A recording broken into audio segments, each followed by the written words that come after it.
Germantown Multi-Speciality Hospital, Dr. Mir Jawad Zar Khan, National Award winner, Senior Orthopedic Surgeon and Director of Germantown Multi-Speciality Hospital। इनके साथ most senior and world experience doctor की team आपकी खिदमत में रहेगी। Doctor Wasif Azam, doctor Bharvi Chandori.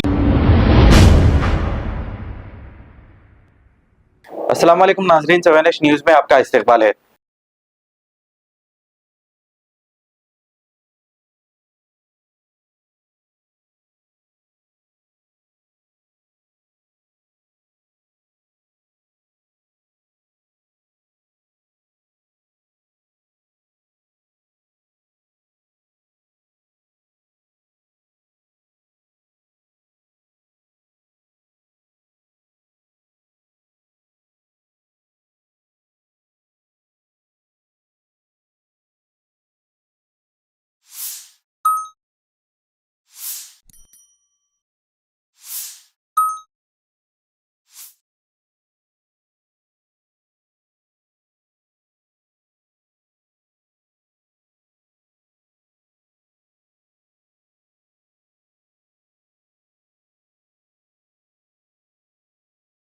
Germantown Multi-Speciality Hospital, Dr. Mir Jawad Zar Khan, National Award winner, Senior Orthopedic Surgeon and Director of Germantown Multi-Speciality Hospital। इनके साथ most senior and world experience doctor की team आपकी खिदमत में रहेगी। Doctor Wasif Azam, doctor Bharvi Chandori, senior cardiologist और दीगर specialist doctor की टीम खिदमत अंजाम दे रही है। Robotic surgery, advance cath lab, MRI, operation theatre, ICU, 2D ultrasound and pathological laboratory की 24 घंटे इमरजेंसी सर्विस के साथ अपने तमाम अमराज का मुकम्मल इलाज करवाइए। Germanten multi specialty hospital, opposite to pillar number 150, Attapur, Hyderabad. खबर है शहर की, खबर है गाँव की, खबर है सारी दुनिया की। 7H न्यूज़ पसंद आए तो लाइक कीजिए, शेयर कीजिए और सब्सक्राइब करना ना भूले।